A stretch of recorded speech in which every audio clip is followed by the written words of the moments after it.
My name's Adam Ward, Director of Studies of the ISS. This is another ISS Strategic Snapshot, and today I'm joined by my colleague Nigel Inkster, Director for Transnational Threats and Political Risk at the Institute. And before he came to work for us here, Nigel had a full career in the British Secret Intelligence Service, where he finished up as Assistant Chief and Director of Operations, and intelligence is the subject that we want to address today.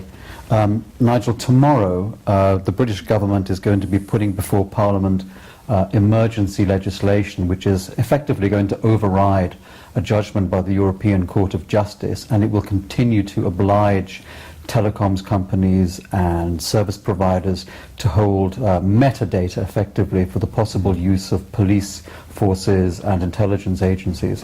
What lies in the decision, the details of that decision, and how do you assess its importance? Well, this decision by the government is being portrayed by the British media as an attempt to revise the so-called Snoopers Charter, as it became known last year, which represented a UK government effort to expand the amount of data that should be held by internet service providers and other communications providers. And the genesis of this is really the extent to which access to this kind of data has become increasingly critical for both intelligence services and police to investigate either ongoing terrorist activities or to investigate various forms of serious criminal activity. And I think there is a lot of misunderstanding about what this bill will imply, because really all it's doing is requiring this data to be held for a particular period of time. It would be accessible to the police and the intelligence services, at least in terms of the metadata, but if they wish to actually examine the data, they will have to apply for a specific warrant and provide a justification for doing that. Now, of course, there are worries, justifiable worries, because analysis of metadata can give you a pretty comprehensive picture of an individual's life and activities in a way that never could have been true in the past. But there are some pretty extensive checks and balances in place, even though these I don't think are very well understood by the public at large. Now, do you think this difference, as it were, between the British government and the European Court of Justice reflects a deep, if you like, cultural difference of attitude towards the business of intelligence and the balance to be struck between operational requirements and civil liberties? Or is there also a difference of threat perception and sense of vulnerability around these issues? Well, I think there is a quite fundamental cultural distinction between the Anglo-Saxon world and the continental world in this regard. And of course this reflects the rather less positive view of governments that we've seen in continental Europe as a result of, for example, Nazi Germany and the experiences of East Germany when it was a separate communist state. So I think there is inherently less trust in government and a much deeper rooted distrust of intelligence activities than is the case in the Anglo-Saxon world. The other thing, of course, is that the Anglo-Saxon world has had a culture and habits of using intelligence much more proactively for foreign policy and foreign security objectives, and of course led by America as, in effect, the world's policeman. So this is a very different outlook, different culture that we're dealing with.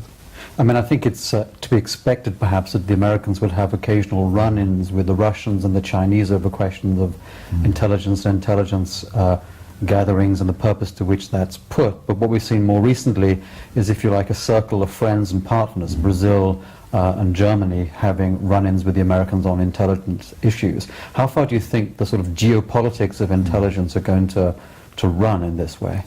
I think it's very hard to see how this is going to play out, but in particular if we look at the contretemps that has arisen between the United States and Germany, exacerbated by the apparent discovery of 2 CIA agents within German ministries, I think we may be starting to see something rather different. It's particularly true for Germany because for many years German governments have effectively tolerated large-scale US intelligence activities taking place on their soil because in effect they benefit from this without having to do so much themselves. But I think the tide is turning. The reporting by Edward Snowden that Angela Merkel's mobile telephone had been the subject of NSA coverage for quite a few years was one thing, although Angela Merkel had been warned on numerous occasions by her security staff not to use her mobile phone to conduct state business. And I think the US reaction to that has come across to the Germans as somewhat tepid. Germany has been trying to argue for a no-spying deal with the United States, similar to that which exists within the so-called Five Eyes intelligence alliance, though my own discussions with German parliamentarians supporting this deal suggest to me they don't really quite understand what's at stake here, because the Five Eyes arrangement is not a formal government agreement, a treaty, if you like. It's simply a gentleman's agreement, which is a function of a much wider set of arrangements built on custom and experience over many years. I don't think that this is going to be realistic for Germany to get something similar. But we've now seen that a German prosecutor has actually launched an investigation into those NSA officials presumed to have been responsible for targeting Angela Merkel's phone. We've seen the difficulties that have arisen over the arrests of these two German CIA agents.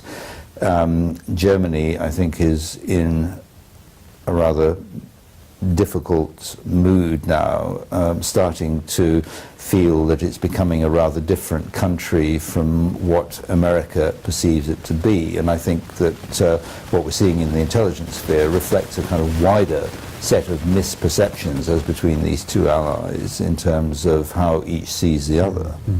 And one final question. Obviously, governments are central to the business of intelligence, but more private companies, one way or another, being roped into this whole universe of intelligence, if you like. Do you foresee any distinct commercial implications as to the way in which the intelligence business is evolving now? Well, I think that in particular US service providers, which of course constitute the bulk of global service providers, are very concerned about the impact of the Snowden revelations on their future business prospects, particularly in the area of cloud computing and large-scale data aggregation, which is where the business is heading and where the next generation of profits are likely to be generated. I think that there have been moves by a number of governments, Germany, Brazil. Brazil has changed its mind rather to develop more indigenous, more autonomous systems and to insist that data relating to their citizens is stored in country. And if this trend gathers momentum, it has the potential to have a fragmenting effect on the internet. But I think the practicalities are such that that may not happen. So I suspect that for some considerable time to come, the United States and its allies will continue to enjoy a strategic advantage, even if this has been somewhat eroded by the Snowden revelations. Great. Thanks very much, Nigel. Thank you.